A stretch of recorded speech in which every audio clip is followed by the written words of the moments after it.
বন্ধুরা দেখতে পারছেন এখানে আমাদের যে সনাতনী হিন্দু ধর্মের ছেলেরা কি সুন্দরভাবে মায়ের মন্দির পাহারা দিচ্ছে। So hey guys, welcome back to my new video. তো বন্ধুরা, তোমরা অনেকেই জানো যে বাংলাদেশে কি হচ্ছে কি না হচ্ছে। তো বন্ধুরা, এর মধ্যে একটা কথা উঠে আসছে যে আমারও অবিশ্বাস্য লাগছে ব্যাপারটা, কিন্তু যেটা আমি সম্পূর্ণ ভিডিওটা দেখলাম তারপর বুঝতে পারলাম যে কিছু কিছু মানুষের মধ্যে এরকম একটা জ্ঞান থাকে আর কি।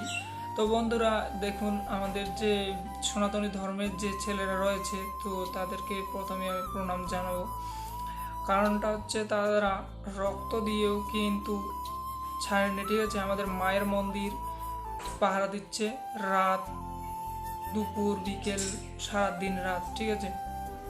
তো বন্ধুরা, এই কারণে আমি ভিডিওটা নিয়ে আসলাম। কারণটা হচ্ছে কি, যে আমাদের সনাতনী ধর্মের যে রয়েছে মন্দিরগুলো, সেগুলো কিন্তু এরকম একজন ব্যক্তি আমি আজকে এই ভিডিওতে দেখাবো, যে তোমরা দেখলে বুঝতে পারবে যে কি বলতে চাচ্ছি আমি, ঠিক আছে।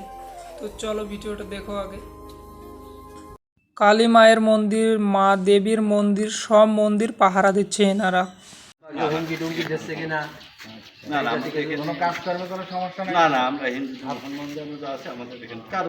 তো বন্ধুরা, এরা হচ্ছে সাচ্চা মুসলমান। এর কি বলছে এসে, যে বলছে কি তোমাদের কেউ কোনো কিছু বলছে নাকি, কোনো কিছু অসুবিধা হচ্ছে না তো। তো চলো কি বলছে সম্পূর্ণটা দেখো। আপনাদের সেই না না না আমাদের কারো কোনো উদযাপনে কার কার বাধা হয় সব হয় এরা আমার গ্রামে এমনি কোনো চাঁদাবাজি এরকম কোনো ঝামেলা? এরা সহজ। তো বন্ধুরা, আমাদের সনাতনী দাদু কি বললো, এদের কথা কি উত্তর দিল, তো তোমরা একটু প্লিজ মনোযোগ দিয়ে শুনো। সহযোগিতা করে আমার আমাদের কোনো বলবে সমস্যা হলে আমাদেরকে জানাবেন। না, আমাদের গ্রামের লোক ভালো। আমরা আপনাদের পাশে আছি। না না ঠিক বলতে ওরা মিলগেট কমি মাদ্রাসা একবার নির্বিঘ্নে কাজ চলবে, মিলগেট কমি মাদ্রাসা আছে হ্যাঁ হ্যাঁ স্বাধীনভাবে কাজ চলবে, যার যার ধর্ম সেই সেই পালন করবে। তো বন্ধুরা, এই সাচ্চা মুসলমান লাস্ট কি বলেছিল, বলল যে স্বাধীনভাবে কাজ চলবে, যার যার ধর্ম সে সে পালন করবে, তো এখানে কোনো ঝামেলা হবে না। তো বন্ধুরা, যেমন আমাদের সনাতনী হিন্দু ধর্মকে রক্ষার জন্য বাবা গুরু গোবিন্দ সিং মহারাজ সাচে পাতশাহ, ওনার যে 4 পুত্র ছিল সবাই এবং তার গোটা পরিবারকে আমাদের এই সনাতনী হিন্দু ধর্মকে রক্ষার জন্য প্রাণ বিসর্জন দিয়েছিল, তবুও তারা হার মানেনি। তো বন্ধুরা, আমরা তো সেই পিতার পুত্র, তাই না? তো আমরা কিসের জন্য হার মানবো? কিছুতে হার মানবো না। আর আমরা হচ্ছে সনাতনী। যেমন তার 4 পুত্র ছিল, তাদের নাম বলছি, হয়তো তোমরা কেউ পড়নি, আমি পড়েছি, আমি সম্পূর্ণ জানি।